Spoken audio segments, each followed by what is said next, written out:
kita sehari-hari. Berikut ini mari kita simak bersama isi tausiah beliau. Selamat mendengarkan. Wa qatlan nafsil lati harramallahu illa bil haq. Membunuh orang lain dengan cara yang tidak benar. Membunuh orang yang diharamkan oleh Allah Subhanahu wa taala untuk melakukannya kecuali dengan alasan yang benar. Kita tahu Islam adalah agama damai. Sesuai dengan namanya, ia tidak dikembangkan dengan pedang dan kekerasan.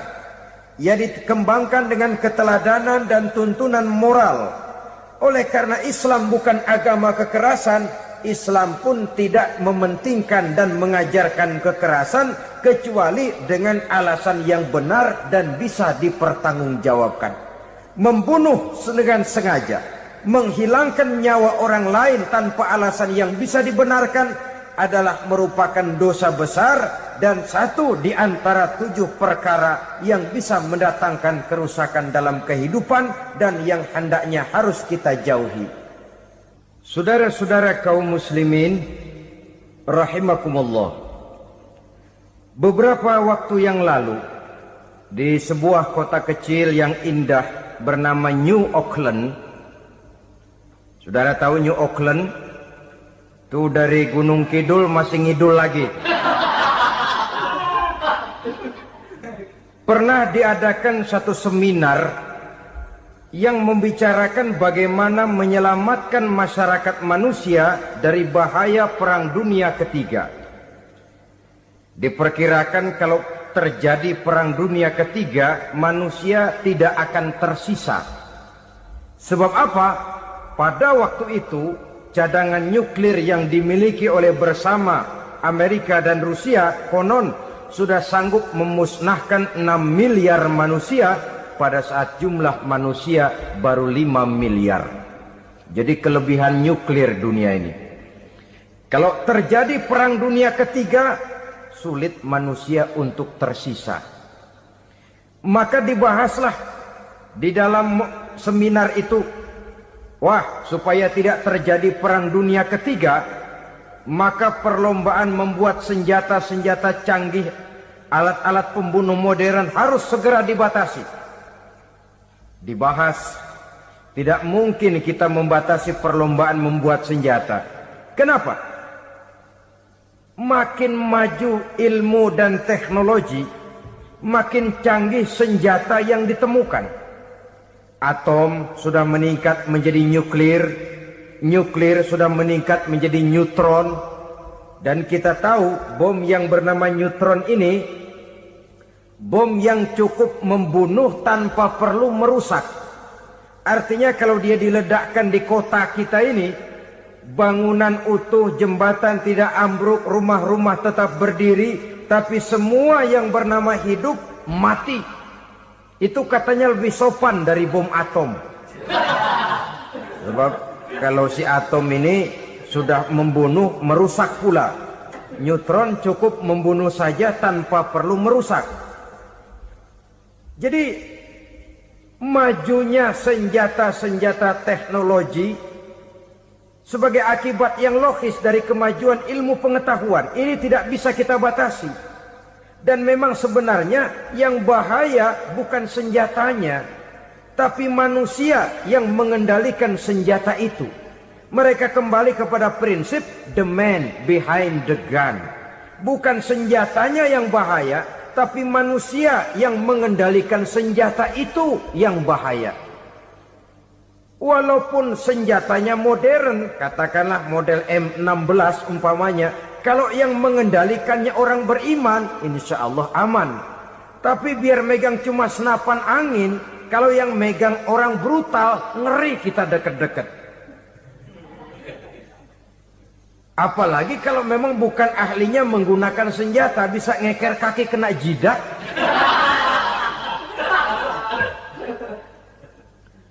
Mereka kembali kepada prinsip lama yang tetap baru, bukan senjatanya yang harus dibatasi, manusia yang mengendalikan senjata itu yang perlu dibicarakan. Nah, kalau begitu agar manusia tidak mempergunakan senjata sewenang-wenang, apa yang harus kita lakukan? Ya, manusianya harus bermoral. Ya, tapi moral yang mana? Di dunia ini banyak ajaran tentang moral. Itu pun mudah saja.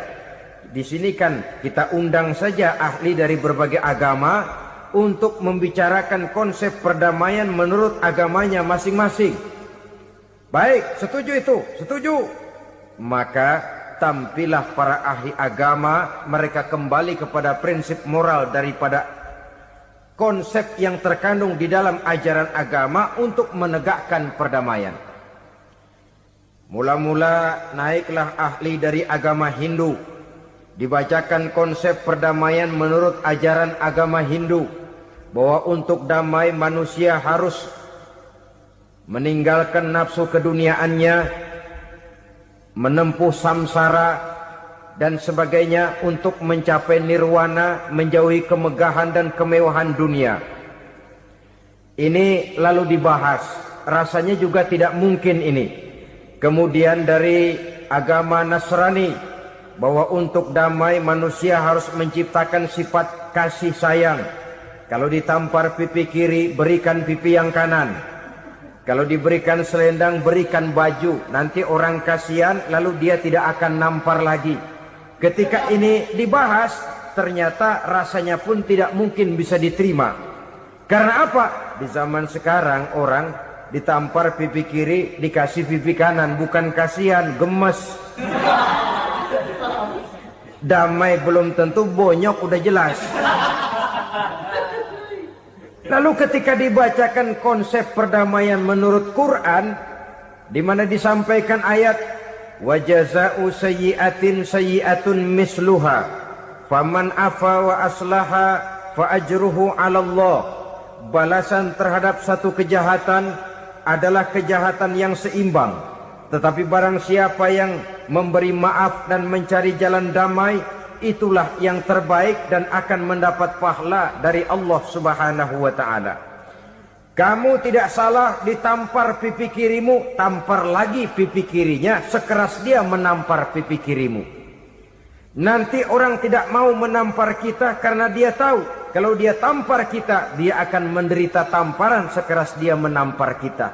Akan terjadilah prinsip saling hormat menghormati, tidak saling ganggu, tidak saling usil, tidak saling jahil. Atas dasar ini perdamaian bisa ditegakkan. Mereka bisa menerima konsep ini, tapi kemudian seminar ditutup tanpa satu keputusan resmi. Kenapa? Terus terang mereka kagum dengan konsep Islam, tapi sentimen lama terhadap nilai-nilai Islam telah menutup mata mereka untuk menerima kebenaran dari ajaran Al-Quranul Karim. Saudara-saudara kaum muslimin rahimakumullah, kembali kita kepada persoalan pokok. Roh adalah dari Allah. Dia akan kembali kepada Allah, milik mutlak dari Allah. Tidak pantas kita merampasnya dari orang lain. Tidak wajar kita menghilangkannya tanpa alasan yang dibenarkan oleh agama.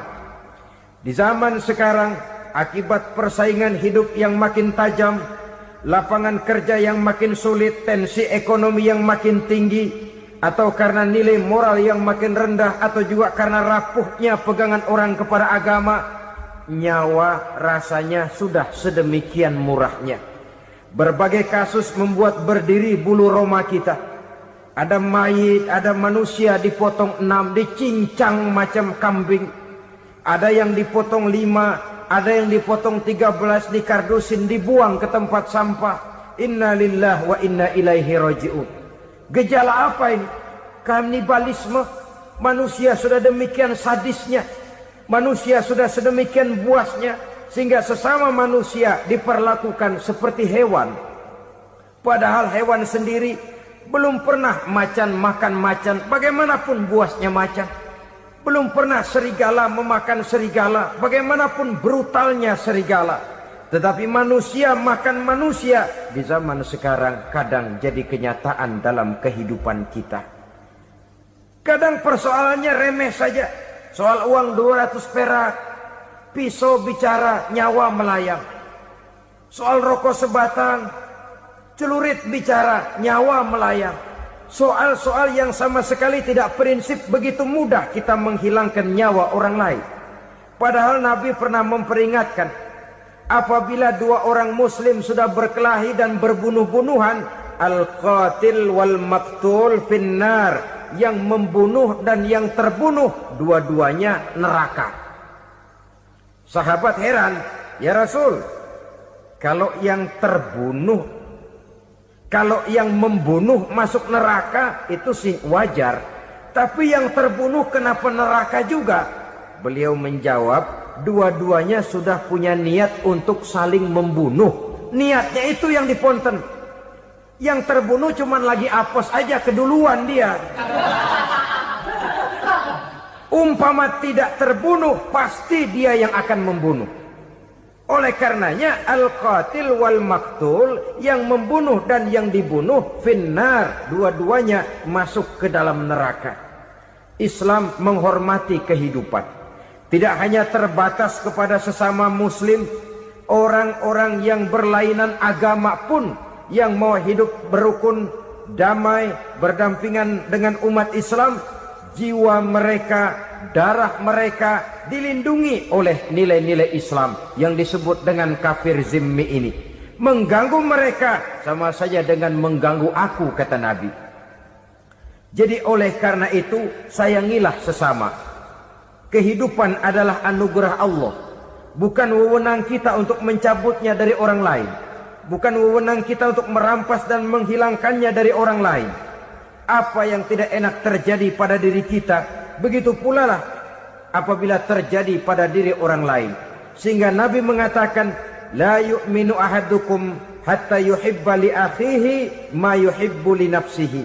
Belum dikatakan beriman seseorang kamu apabila dia belum mencintai saudaranya seperti ia mencintai dirinya sendiri.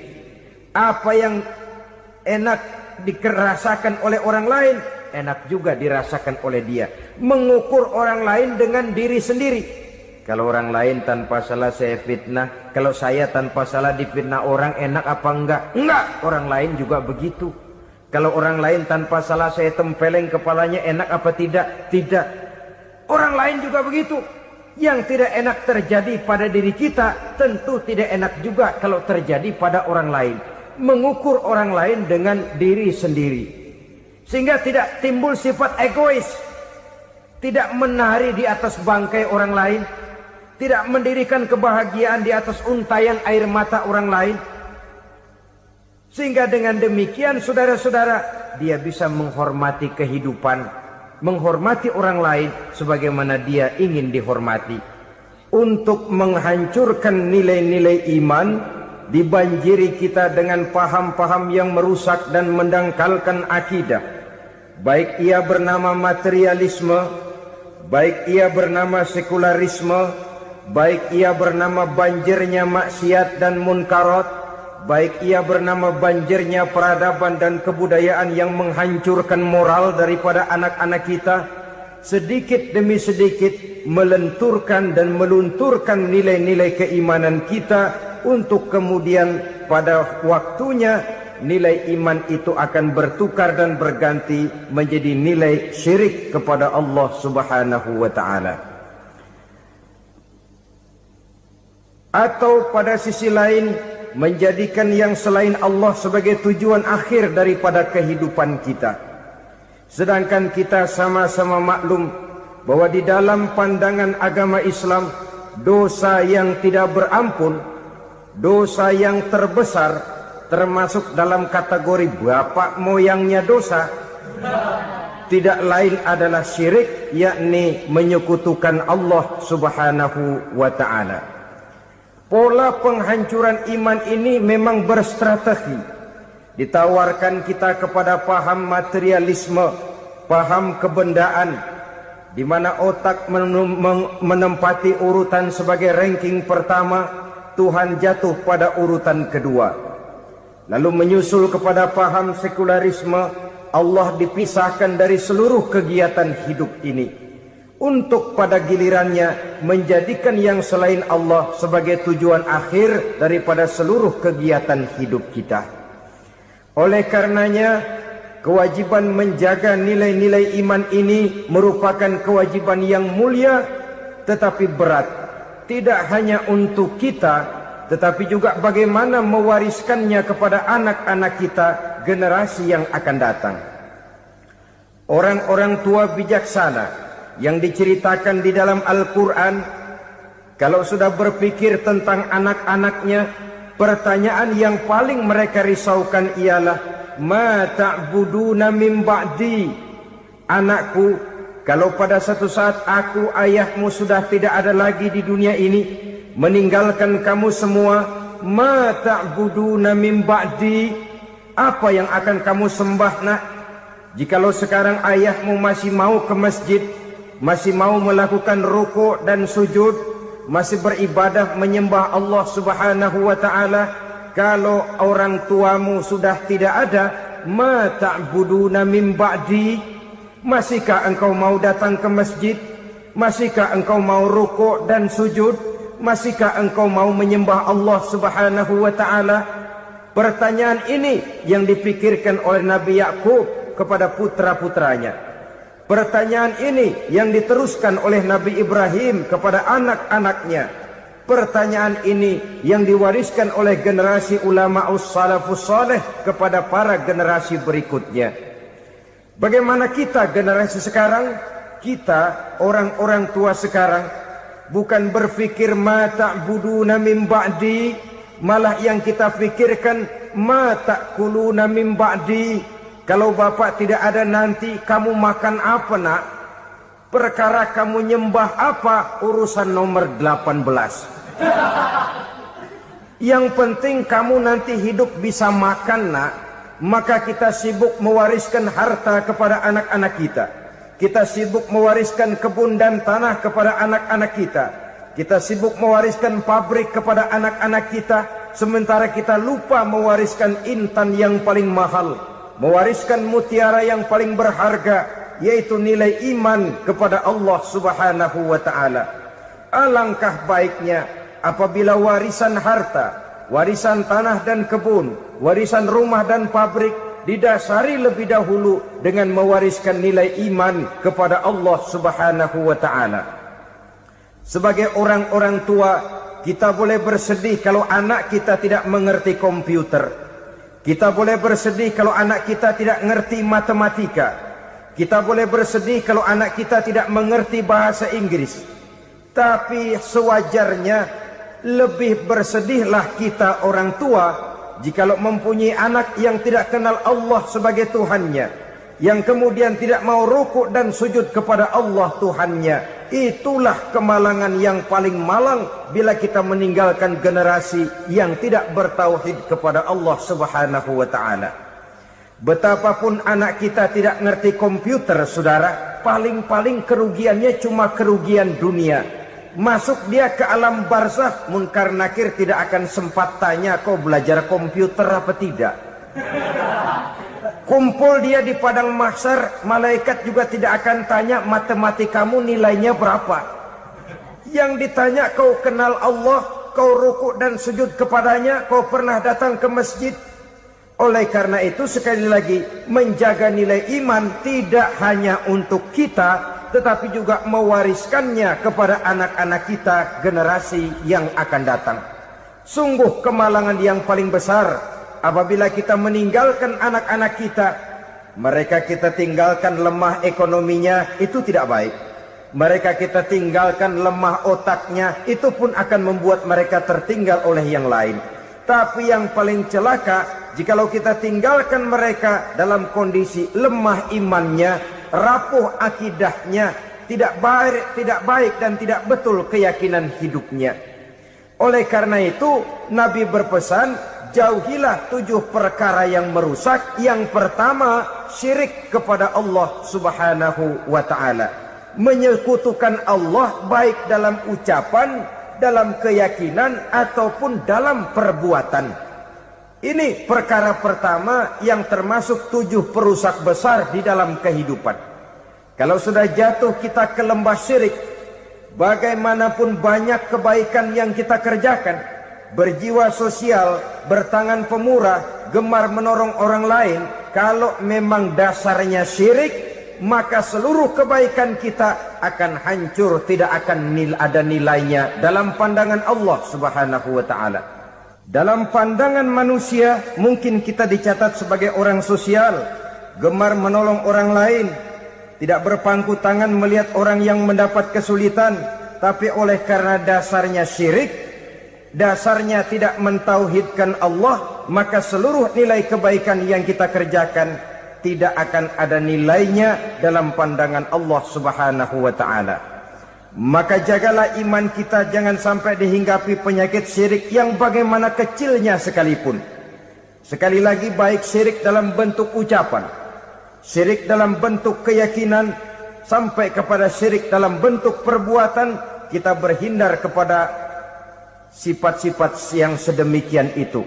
Karena apa? Dalam satu ayat Quran Allah Subhanahu wa taala menjelaskan, innallaha la yaghfiru ayyushraka bih wa yaghfiru ma duna dzalika liman yasha. Allah tidak akan memberi ampun kepada orang-orang yang menyekutukannya, tapi Allah masih mau memberikan ampun kepada dosa-dosa yang selain itu bagi orang-orang yang dikehendakinya. Dosa selain syirik, apabila kita bertaubat, Allah masih mau mengampuni. Tapi kalau sudah jatuh ke tempat syirik, itu sudah dosa yang tidak berampun. Taubatnya tidak lain melepas syirik, kembali kepada tauhid, berkeyakinan bahwa hanya ada Allah Subhanahu wa taala, Tuhan satu-satunya yang lam yalid wa lam yulad wa lam yakul lahu kufuwan ahad. Tidak beranak, tidak pula diperanakkan, dan tidak satupun yang dapat menyerupai Tuhan Allah Subhanahu wa taala. Saudara-saudara kaum muslimin rahimakumullah, bahwa kita di zaman sekarang memang tidak menyembah berhala, ya. Bahwa kita tidak berterang-terangan mengatakan Tuhan lebih dari satu, memang. Bahwa kita tidak berkeyakinan Tuhan itu punya anak atau diperanakkan, tentu. Tapi dalam perbuatan dan i'tiqad kita kadang-kadang jatuh tanpa kita sadari ke tempat yang bernama syirik ini.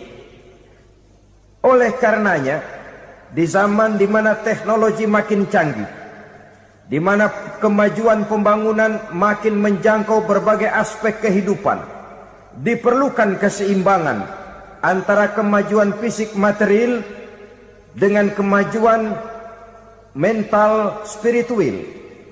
Apabila tidak ada keseimbangan yang terwujud, tentulah kepincangan yang diawali dengan pincangnya cara kita berpikir, sehingga pada akhirnya akan mengarah kepada pincangnya cara kita berbuat dan bertindak di dalam kehidupan kita. Masya Allah, sangat luar biasa tausiah yang sudah disampaikan oleh guru kita Al-Mafrullah Kiai Haji Zainuddin MZ. Sahabat beriman yang dimuliakan Allah, tetaplah di channel ini karena kajian ini belum selesai dan masih banyak lagi hal-hal menarik yang akan disampaikan beliau. Selamat mendengarkan.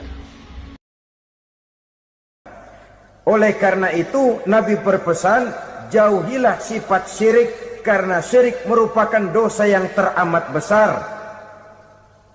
Ini sifat merusak yang pertama. Yang kedua, kata Nabi, wasihra, jauhilah sihir. Sihir ini juga termasuk perkara yang merusak kehidupan. Kita semua sama-sama maklum bahwa sihir sebenarnya bukan persoalan baru. Sejak sebelum datang Islam, sihir itu sudah ada. Di zaman Yunani kuno, sihir ada. Di zaman Mesir kuno, di zaman Cina kuno, dan yang lain-lain yang serba kuno, sihir itu sudah ada. Bahkan para nabi pun, para rasul yang diutus oleh Allah Subhanahu wa taala, senantiasa berhadapan dengan ahli-ahli sihir untuk menguji kebenaran dari misi yang mereka bawa. Sihir adalah perbuatan di luar kebiasaan yang bisa dikerjakan oleh ahlinya dengan bantuan jin atau setan. Hukum mempelajari sihir adalah haram, mengamalkannya lebih haram lagi. Sebab itu saudara-saudara, Sihir merupakan perbuatan merusak yang harus kita jauhi. Ciri-ciri daripada perbuatan sihir, pertama, ia mengandung tipuan, bayangan khayal. Di zaman Nabi Musa misalnya, orang melihat tambang-tambang itu seperti ular. Nabi Musa melayangkan tongkatnya menjadi ular-ular besar yang memakan ular-ular kecil ciptaan tukang-tukang sihir Fir'aun tadi. Lalu sihir bisa terjadi dengan bantuan jin kafir atau setan. Kemudian ciri yang ketiga, sifatnya halus dan tersembunyi. Taruh kata ada seorang ahli sihir yang mempergunakan ayat-ayat Quran sebagai jompa-jampe, sebagai baca-bacaan, itu cuma sekedar kedok. Tujuannya tidak lain menjadikan agama sebagai ketok untuk membenarkan cara yang dimurkai oleh Allah Subhanahu wa ta'ala. Satu hadis yang diriwayatkan oleh Imam Bazar dan Tabrani, Nabi berpesan, "Laisa minna man tatayyara lahu au takahhana au tukuhhina lahu au sahira lahu." Tidak termasuk ke dalam golonganku, kata Nabi. Tidak termasuk umatku. Siapa mereka? Man tatayyara lahu, orang yang bertatoyur. Apa tatoyur itu? Dari kalimat toyaro, artinya terbang. Toir biasa diartikan dengan burung. Tatoyaro percaya kepada suara-suara burung. Man tatayyara lahu, mempercayai, meyakini dengan benar-benar kepada suara beburungan. Kan suka ada itu, nah bunyi burung tuh, maling liwat. Maling liwat. Burung bunyi, maling liwat. Itu termasuk tatayyara lahu, percaya kepada suara burung. Kan aneh kalau suara orang nggak dipercaya, suara burung malah dipercaya. Ada ustadz ceramah, kiai ngaji, nggak mau didengerin, burung dengerin bener. Nah, suaranya dari sebelah mana? Belah kulon. Nah, itu tandanya ano. Habis dihitung-hitung. Itu termasuk tatayyara lahu. Au takahana, atau bertenung, au tukuhina, atau minta ditenungkan, au sahirolahu, atau melakukan perbuatan sihir, atau minta disihirkan. Laisa minna, tidak termasuk ke dalam golonganku, kata Nabi. Sehingga dengan demikian saudara-saudara, menghadapi sihir dengan sihir sekalipun termasuk perbuatan yang tidak diajarkan oleh agama. Kita kan mempelajari sihir untuk jaga diri. Tidak apa-apa, yang dilarang mengamalkannya, dilarang juga mempelajarinya. Sebab orang kalau sudah mengetahui, biasanya lalu terangsang untuk mencoba. Kalau percobaannya berhasil, biasanya terangsang untuk coba lagi dan coba lagi. Pada akhirnya ketagihan, lalu beralih menjadi profesi, apalagi itu nanti bisa mendatangkan hasil uang. Saudara-saudara kaum muslimin rahimakumullah, kita manusia makhluk nyata. Kita hidup di alam nyata, terikat oleh sunnatullah, causality. Oleh karenanya, bagi kita keyakinan yang penuh, keikhlasan di dalam bertuhankan Allah, penyerahan diri sepenuhnya hanya kepadanya, itu sudah merupakan obat penangkal yang sangat ampuh agar kita tidak terkena penyakit-penyakit yang dibuat oleh setan dan para pembantunya. Sehingga beberapa ayat Quran mengajarkan, misalnya a'udzu bikalimatillahi tammati min syarri ma khalaq, atau bismillazi la yadurru ma'asmihi syai'un fil ardi wala fis sama, dengan menyebut nama Allah yang tidak bisa mendatangkan bahaya sedikit pun, dari baik yang datang dari langit maupun yang datang dari bumi.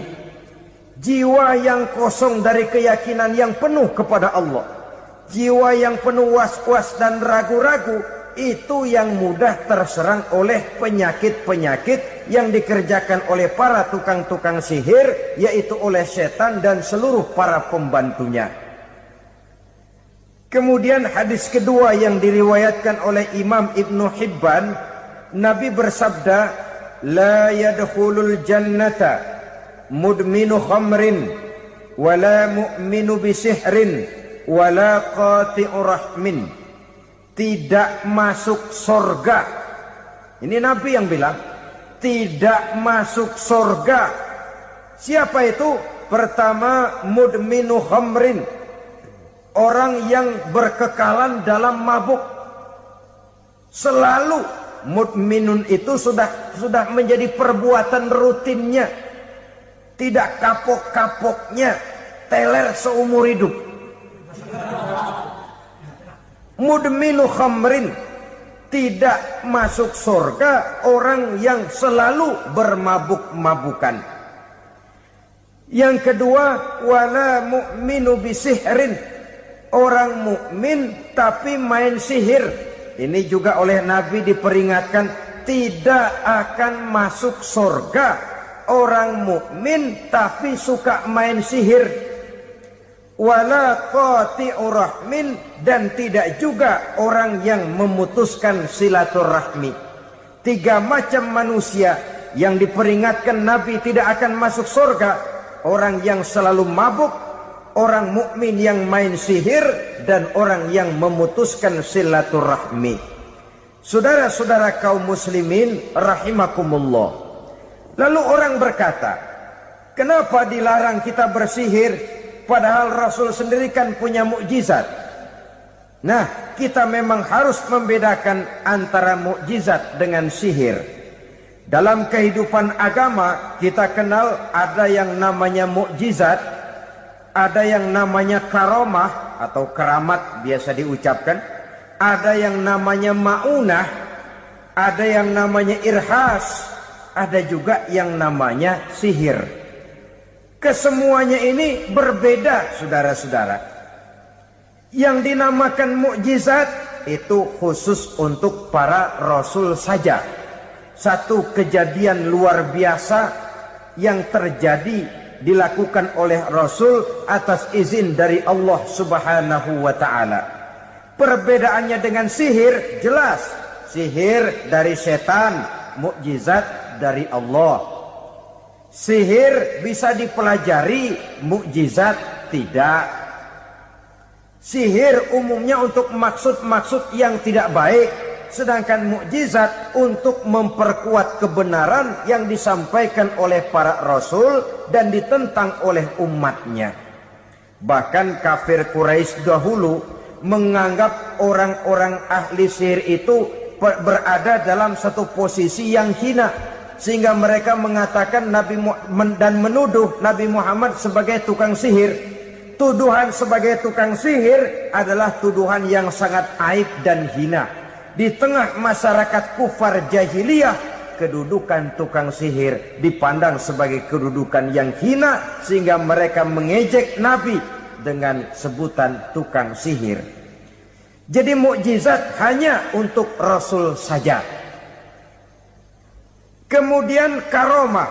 Karomah ini asal kata dari karomah, kehormatan, kemuliaan yang diberikan Allah kepada hamba-hambanya yang rajin mendekatkan diri kepadanya. Oleh karena ketekunannya melaksanakan ibadah, Allah memberikan keistimewaan kepada orang itu, yang dengan keistimewaannya dia bisa mengerjakan yang tidak bisa dikerjakan oleh orang lain. Karomah hanya bisa dicapai dengan prestasi ibadah.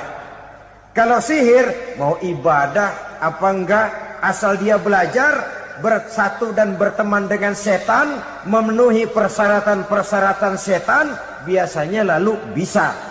Sedangkan karomah tidak mungkin terwujud tanpa orang mendekatkan diri sedekat-dekatnya kepada Allah Subhanahu wa ta'ala.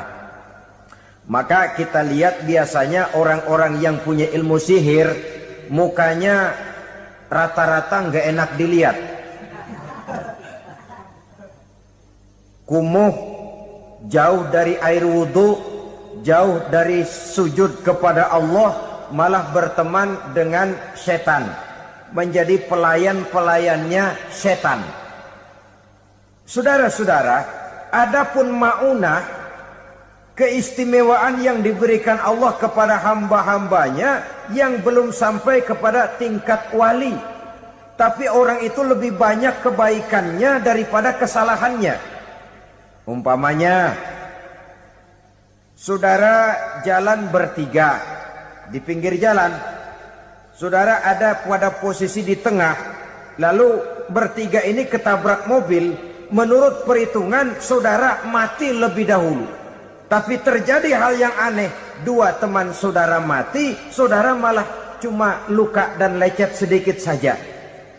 Apa itu? Kalau kita lebih banyak kebaikannya daripada kesalahannya, itu yang dinamakan maunah, pertolongan yang diberikan Allah kepada hamba-hambanya yang lebih banyak kebaikannya daripada kesalahannya. Sedangkan yang dinamakan irhas, kejadian luar biasa pada diri seseorang pada waktu dia masih kecil, yang menunjukkan tanda-tanda keistimewaannya. Itu umumnya pada para nabi pada usia kecilnya sudah ada irhas, tanda-tanda istimewa. Jelas baik mukjizat, karomah, maunah maupun irhas berbeda dengan sihir. Sihir ini jelas saja merupakan bantuan dan persekutuan antara manusia dengan setan. Padahal setan, kata Allah dalam Al-Quran, innahu lakum aduwwum mubin, sesungguhnya setan bagi kamu adalah musuh yang sangat jelas.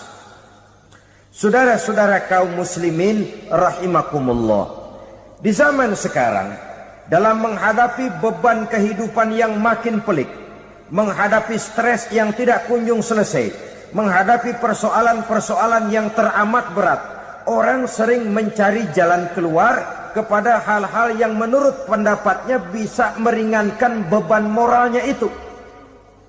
Pergilah dia mencari sesuatu yang dapat meringankan bebannya.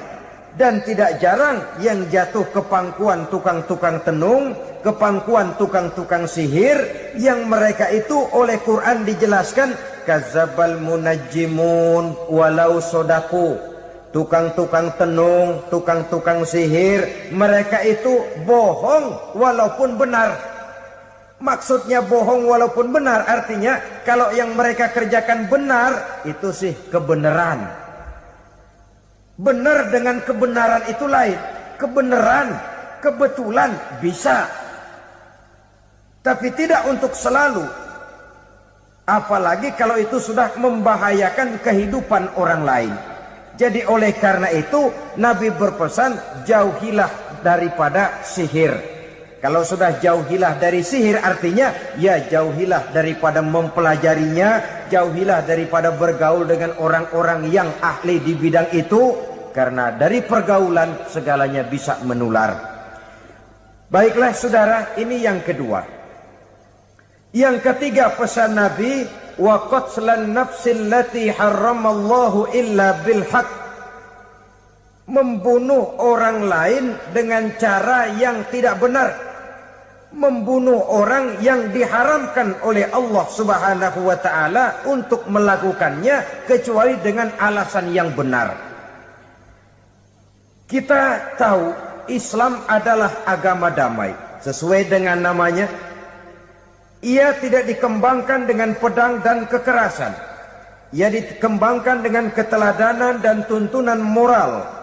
Oleh karena Islam bukan agama kekerasan, Islam pun tidak mementingkan dan mengajarkan kekerasan kecuali dengan alasan yang benar dan bisa dipertanggungjawabkan. Membunuh dengan sengaja, menghilangkan nyawa orang lain tanpa alasan yang bisa dibenarkan adalah merupakan dosa besar dan satu di antara 7 perkara yang bisa mendatangkan kerusakan dalam kehidupan dan yang hendaknya harus kita jauhi. Saudara-saudara kaum muslimin rahimakumullah, beberapa waktu yang lalu di sebuah kota kecil yang indah bernama New Auckland. Saudara tahu New Auckland? Tuh dari Gunung Kidul masih ngidul lagi. Pernah diadakan satu seminar yang membicarakan bagaimana menyelamatkan masyarakat manusia dari bahaya Perang Dunia Ketiga. Diperkirakan kalau terjadi Perang Dunia Ketiga, manusia tidak akan tersisa. Sebab apa? Pada waktu itu, cadangan nuklir yang dimiliki oleh bersama Amerika dan Rusia konon sudah sanggup memusnahkan 6 miliar manusia pada saat jumlah manusia baru 5 miliar. Jadi kelebihan nuklir dunia ini. Kalau terjadi Perang Dunia Ketiga, sulit manusia untuk tersisa. Maka dibahaslah di dalam seminar itu, wah, supaya tidak terjadi Perang Dunia Ketiga, maka perlombaan membuat senjata-senjata canggih, alat-alat pembunuh modern harus segera dibatasi. Dibahas, tidak mungkin kita membatasi perlombaan membuat senjata. Kenapa? Makin maju ilmu dan teknologi, makin canggih senjata yang ditemukan. Atom sudah meningkat menjadi nuklir, nuklir sudah meningkat menjadi neutron, dan kita tahu bom yang bernama neutron ini bom yang cukup membunuh tanpa perlu merusak. Artinya kalau dia diledakkan di kota kita ini, bangunan utuh, jembatan tidak ambruk, rumah-rumah tetap berdiri, tapi semua yang bernama hidup mati. Itu katanya lebih sopan dari bom atom. Sebab kalau si atom ini sudah membunuh, merusak pula. Neutron cukup membunuh saja tanpa perlu merusak.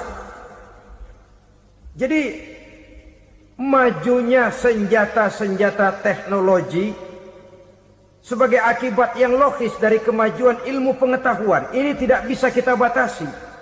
Dan memang sebenarnya yang bahaya bukan senjatanya, tapi manusia yang mengendalikan senjata itu. Mereka kembali kepada prinsip the man behind the gun. Bukan senjatanya yang bahaya, tapi manusia yang mengendalikan senjata itu yang bahaya. Walaupun senjatanya modern, katakanlah model M16 umpamanya, kalau yang mengendalikannya orang beriman, insya Allah aman. Tapi biar megang cuma senapan angin, kalau yang megang orang brutal, ngeri kita deket-deket. Apalagi kalau memang bukan ahlinya menggunakan senjata, bisa ngeker kaki kena jidat.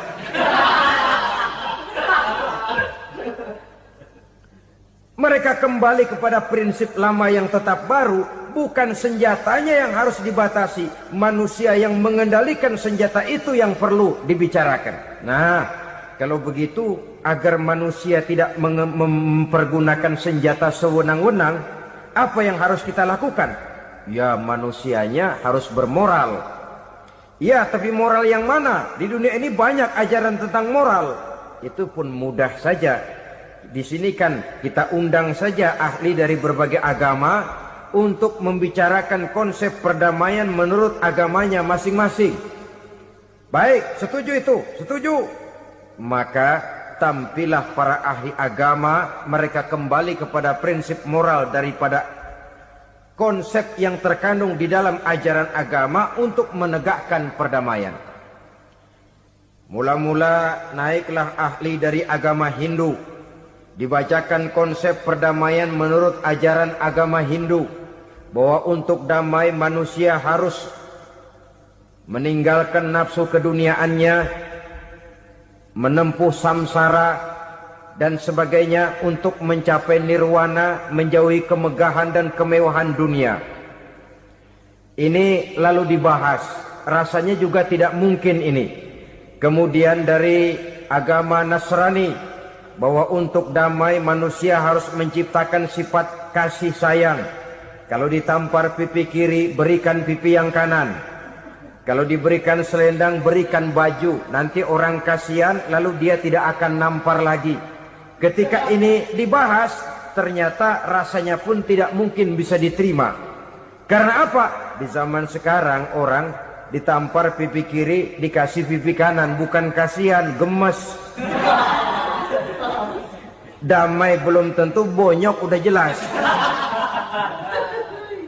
Lalu ketika dibacakan konsep perdamaian menurut Quran, di mana disampaikan ayat wa jazaa'u sayyi'atin sayyi'atun misluha faman afa wa aslaha fa ajruhu 'ala Allah. Balasan terhadap satu kejahatan adalah kejahatan yang seimbang, tetapi barang siapa yang memberi maaf dan mencari jalan damai, itulah yang terbaik dan akan mendapat pahala dari Allah Subhanahu wa ta'ala. Kamu tidak salah ditampar pipi kirimu, tampar lagi pipi kirinya sekeras dia menampar pipi kirimu. Nanti orang tidak mau menampar kita karena dia tahu kalau dia tampar kita, dia akan menderita tamparan sekeras dia menampar kita. Akan terjadilah prinsip saling hormat menghormati, tidak saling ganggu, tidak saling usil, tidak saling jahil. Atas dasar ini perdamaian bisa ditegakkan. Mereka bisa menerima konsep ini, tapi kemudian seminar ditutup tanpa satu keputusan resmi. Kenapa? Terus terang mereka kagum dengan konsep Islam, tapi sentimen lama terhadap nilai-nilai Islam telah menutup mata mereka untuk menerima kebenaran dari ajaran Al-Quranul Karim. Saudara-saudara kaum muslimin rahimakumullah, kembali kita kepada persoalan pokok. Roh adalah dari Allah. Dia akan kembali kepada Allah, milik mutlak dari Allah.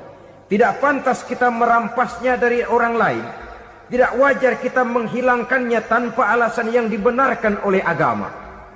Di zaman sekarang, akibat persaingan hidup yang makin tajam, lapangan kerja yang makin sulit, tensi ekonomi yang makin tinggi, atau karena nilai moral yang makin rendah, atau juga karena rapuhnya pegangan orang kepada agama, nyawa rasanya sudah sedemikian murahnya.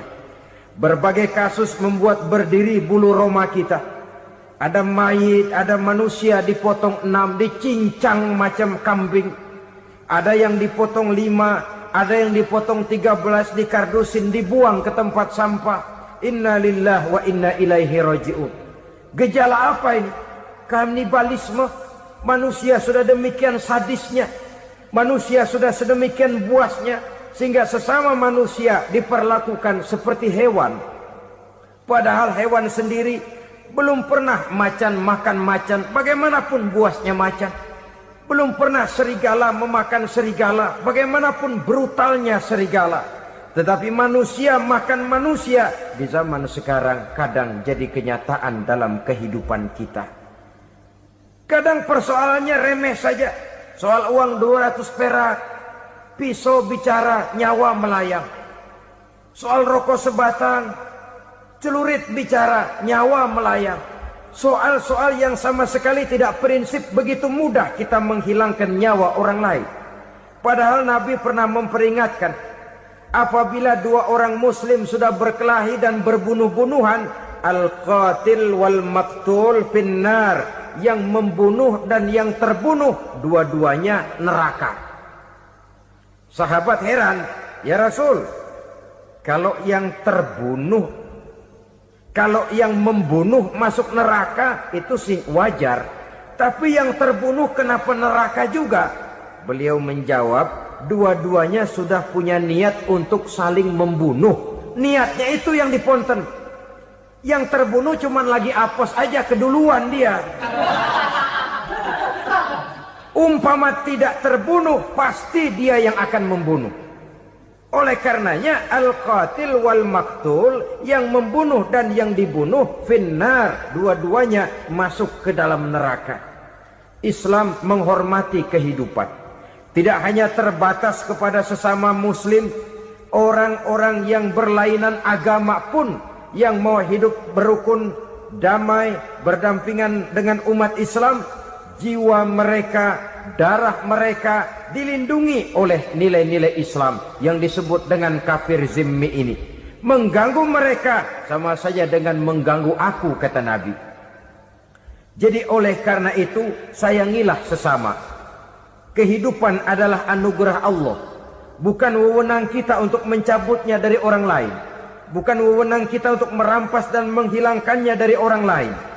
Apa yang tidak enak terjadi pada diri kita, begitu pula lah apabila terjadi pada diri orang lain. Sehingga Nabi mengatakan, la yu'minu ahadukum hatta yuhibba li akhihi ma yuhibbu li nafsihi. Belum dikatakan beriman seseorang kamu apabila dia belum mencintai saudaranya seperti ia mencintai dirinya sendiri.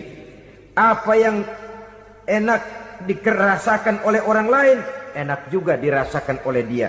Mengukur orang lain dengan diri sendiri. Kalau orang lain tanpa salah saya fitnah, kalau saya tanpa salah difitnah orang, enak apa enggak? Enggak, orang lain juga begitu. Kalau orang lain tanpa salah saya tempeleng kepalanya, enak apa tidak? Tidak. Orang lain juga begitu.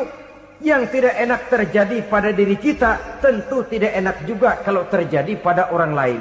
Mengukur orang lain dengan diri sendiri, sehingga tidak timbul sifat egois, tidak menari di atas bangkai orang lain, tidak mendirikan kebahagiaan di atas untayan air mata orang lain.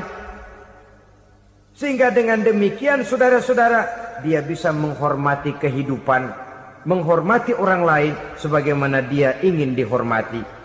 Inilah perbuatan ketiga yang merusak, membunuh orang lain dengan yang diharamkan Allah tanpa alasan yang benar. Yang ketiga. Kemudian yang keempat, perbuatan merusak wa aklar riba, makan riba. Hidup adalah tolong menolong. Bahasa kerennya take and give katanya. Saling memberi dan saling menerima. Nabi mengajarkan, man kuraba kurbatan min kurabid dunia,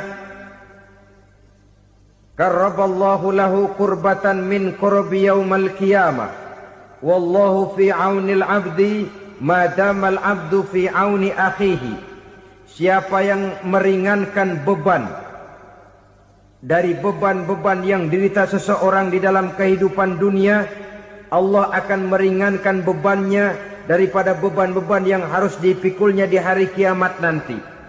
Wallahu fi aunil abdi madamal abdu fi auni akhihi. Allah senantiasa akan menolong seorang hamba selama hamba itu masih mau menolong saudaranya. Allah selalu akan menolong seorang hamba selama hamba itu masih mau menolong saudaranya. Apabila kita sudah berpangku tangan terhadap kesulitan orang lain, biasanya pun pada saat kita mendapat kesulitan, kita akan sulit juga memperoleh pertolongan. Nah, riba alias renten, kedoknya adalah menolong orang, tapi sama juga bulu buntutnya dilepas, palanya dicekek. Menolong orang pada akhirnya menjadi beban bagi seseorang. Dan memang mencari orang-orang yang berada dalam posisi kesulitan. Biasanya di daerah-daerah di mana musim paceklik jadi lapangan kerja sulit, sedangkan urusan perut tidak bisa ditunda. Akhirnya orang terjebak ke dalam rentenir, ke dalam riba, ke dalam renten. Bunga berbunga, sehingga satu saat jumlah bunganya bisa lebih besar dari jumlah pinjaman pokoknya. Kemudian kalau juga ternyata tidak bisa dibayar, rumah jadi taruhan. Memang rumah satu-satunya, begitu rumah ditarik mulain camping. Bukankah pada akhirnya akan mewariskan kesengsaraan?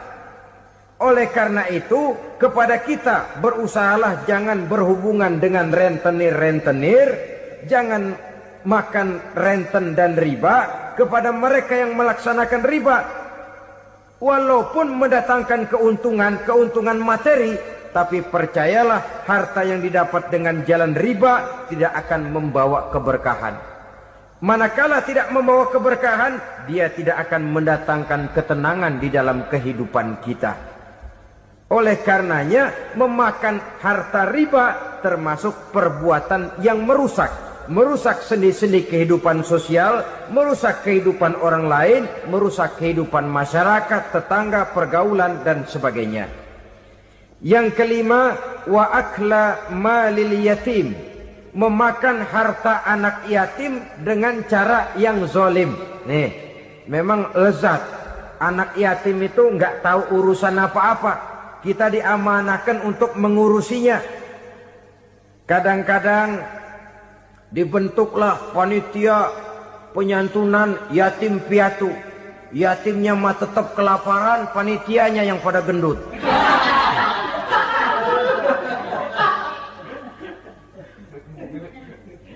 Padahal memakan harta anak yatim termasuk perbuatan dosa besar. Dan menjantuni yatim merupakan perbuatan mulia. Nabi mengatakan, ana wa kafilul yatim kahataini yaumal qiyamah. Aku dan orang-orang yang menyantuni anak yatim seperti dua jari ini pada hari kiamat nanti. Dekat sekali. Jikalau ingin di hari akhir nanti dekat dengan Rasul, bersahabatlah dengan anak-anak yatim. Jadilah pengurus anak-anak yatim. Bangunlah panti-panti asuhan yatim. Pada saat bapak ibunya meninggal, kitalah yang menjadi orang tuanya.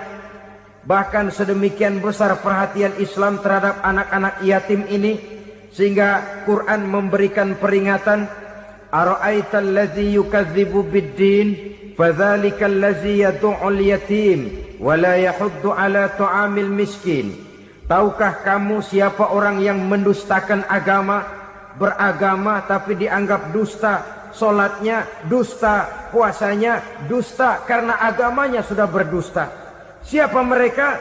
Fadzalikal ladzi yad'ul yatim, orang yang menyia-nyiakan anak yatim, wala yahuddu ala ta'amil miskin, dan tidak pernah memberi makan kepada orang-orang yang menderita kemiskinan. Menyia-nyiakan, meninggalkan anak yatim termasuk perbuatan yang divonis kita sebagai orang yang mendustakan agama. Saudara-saudara kaum muslimin rahimakumullah, maka sangat dicela mengeksploitir anak-anak yatim, menjadikan mereka sebagai kedok untuk mencari kekayaan pribadi. Tetapi jikalau ikhlas, ganjarannya sangat besar, nilai pahalanya sangat besar. Menyantuni yatim tidak hanya setahun sekali. Kalau Muharram pakai istilah lebaran yatim, dibentuklah panitia, diberilah beras, uang 4-5 ribu rupiah, alhamdulillah. Tapi jangan lupa, si yatim tidak hidup cuma satu hari. Dia tidak hidup cuma di bulan Muharram saja. Dia hidup 12 bulan dalam setahun. Sebagaimana anak-anak yang lain, dia juga berhak punya masa depan. Dia juga berhak menikmati bangku sekolah. Dia berhak mengenyam arti dan makna pendidikan. Dia berhak membekali diri dengan ilmu dan pengetahuan, seperti halnya anak-anak yang lain. Maka kita yang diberikan keluasan oleh Allah, ingatlah itu, bersahabatlah dengan anak-anak yatim, santuni mereka. Perkara setahun sekali di bulan Muharram, alhamdulillah, itu bagus, bin Thayyib alias baik. Tapi tentu dan tentu sekali lagi, si yatim tidak hanya hidup di bulan Muharram. Dia hidup 12 bulan dalam setahun, 24 jam di dalam sehari. Oleh karenanya, menyia-nyiakan mereka pada saat posisi kita memang mampu akan memojokkan kita dalam satu posisi di mana kita dianggap sebagai orang yang mendustakan agama. Memakan harta anak yatim dengan cara yang zalim. Bapaknya udah meninggal, kebunnya lebar, anaknya dikelecehin. Nah, dah kamu gak usah pusing, nanti saya yang ngurus. Akhirnya bukan ngurus, nguras. Si yatim mungkin tidak tahu bahwa dia disia-siakan, haknya diambil, miliknya dizolimi. Tapi Allah yang akan membalasnya dengan seadil-adilnya. Maka makan harta anak yatim biasanya balasannya tokcer bin paten. Nggak banyak selang tempo itu, nggak percaya cobain dah.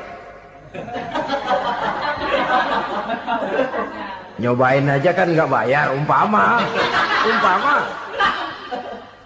Memakan harta anak yatim dengan cara yang zolim, ganjarannya biasanya kontan. Kenapa? Ratapan si miskin, untayan air matanya, jeritan kepedihan hatinya, membuka pintu langit, permohonannya diijabah, getaran hatinya didengarkan oleh Allah, maka balasannya biasanya kontan, spontan, tidak menunggu waktu terlalu lama. Itu di dunia, belum lagi di akhirat nanti. Bukankah dalam riwayat Mi'raj diceritakan Nabi melihat di neraka itu orang perutnya sebesar rumah? La haula wala quwata. Itu perut kayak rumah, bagaimana jalannya tuh orang? Dan memang gak jalan, diseret-seret oleh malaikat di neraka itu. Hancur perutnya, amburadul itu perut. Berantakan isinya, dibulatkan lagi, diseret lagi, hancur lagi, dibulatkan lagi. Sampai Nabi tanya, orang itu begitu berat siksanya kenapa ya Jibril? Itu Muhammad, waktu di dunia dulu rakus banget makan harta anak yatim. Begitu vonisnya, begitu menyedihkan nasibnya di akhirat. Tapi di dunia pun ketidakberkahan itu sudah membayangi kehidupannya. Oleh karena itu, kepada saudara-saudara yang mendapat titipan anak yatim, berbahagialah, karena semulia-mulia rumah adalah rumah yang di dalamnya ada anak yatim yang disantuni. Sehina-hina rumah adalah rumah di mana di dalamnya ada anak yatim yang disia-siakan. Begitu kata Nabi kita. Rumah yang paling mulia dalam pandangan Allah, rumah yang di dalamnya ada anak yatim yang disantuni. Rumah yang paling hina dalam pandangan Allah, rumah yang di dalamnya ada anak yatim yang nasibnya disia-siakan. Berbahagialah saudara apabila menjadi penyantun anak-anak yatim, pelindung mereka, sehingga mereka mempunyai masa depan sebagaimana anak-anak lainnya. Rasulullah sendiri sedemikian peka terhadap keadaan anak-anak yatim karena beliau sendiri memang mengalami. Umur 6 bulan dalam kandungan ibu, beliau sudah ditinggalkan oleh ayahnya. Pada saat berusia 6 tahun, ibu sudah meninggal. Yatim piatu dalam usia di mana beliau sedang perlu belas kasih seorang ibu dan pengertian seorang bapak. Kepekaan itu lalu timbul, bahkan kemudian sampai kepada beliau berkata, aku dan orang yang menyantuni anak yatim seperti jari tengah dan jari telunjuk di hari akhirat nanti. Sedemikian dekatnya. Baiklah ya, jadi yang kelima, memakan harta anak yatim. Jauhi karena ini perbuatan yang merusak. Yang keenam, watawalli yaumaz zahfi. Melarikan diri pada hari pertempuran. Apa ini? Khianat. Tidak konsekuen dengan konsep perjuangan. Pada mulanya keras benar teriak, berantas korupsi, ganyang korupsi. Cuma karena belum dapat giliran. Begitu dia naik dapat kesempatan, korupsinya lebih edan dari yang diteriakinya. Ini termasuk tawalli yaumaz zahfi. Berpaling pada hari peperangan. Di saat menghadapi musuh, kalau belum kelihatan musuh, teriaknya nyaring bener. Jangan takut demi kebenaran sampai titik darah yang paling penghabisan. Musuh belum kelihatan. Begitu musuh sudah kelihatan, paling dulu lari ke belakang.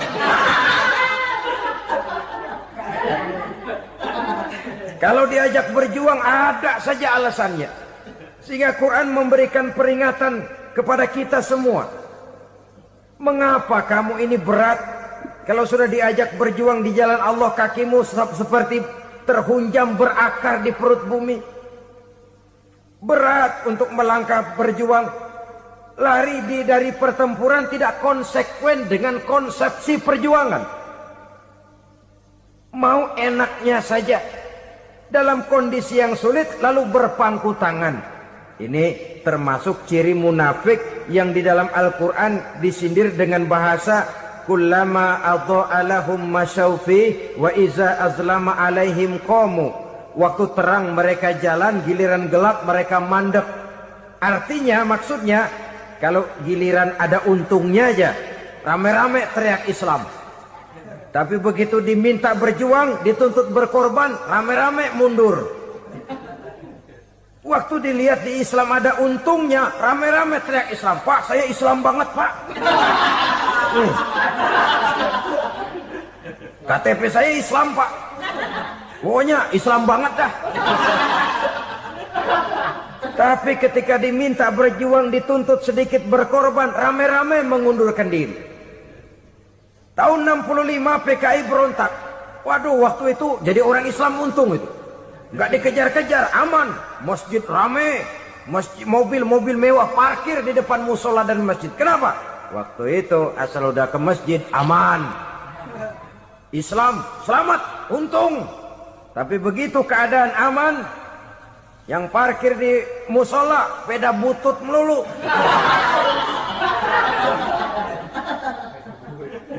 Waktu terang mereka jalan, waktu gelap mereka berhenti. Dikala di Islam ada untungnya, baru wah Islam bagus, Islam hebat. Tapi waktu dilihat ada kerugian, jangan bawa-bawa Islam dah. Jangan bicara soal Islam, ini kan bukan soal agama. Bukan soal agama. La haula wa la quwata illa billah.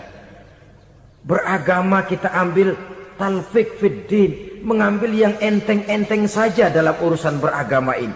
Tidak konsekuen kita dengan Islam kita. Seolah kita mau memilih mana yang terasa cocok sama selera kita, kita teriak Islam.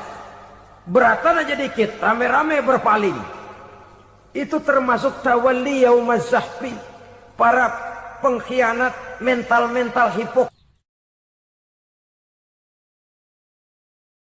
Alhamdulillahirrabbilalamin. Demikianlah tausiah penuh ilmu, hikmah dan manfaat yang sudah kita dengarkan bersama dari guru kita Al-Mafrullah Kiai Haji Zainuddin MZ. Sahabat beriman yang dimuliakan Allah, mari kita doakan guru kita, semoga beliau diampuni segala dosa-dosanya dan dilapangkan kuburnya. Dan buat sahabat semua yang sudah setia menyimak tausiah ini sampai selesai, saya ucapkan terima kasih banyak.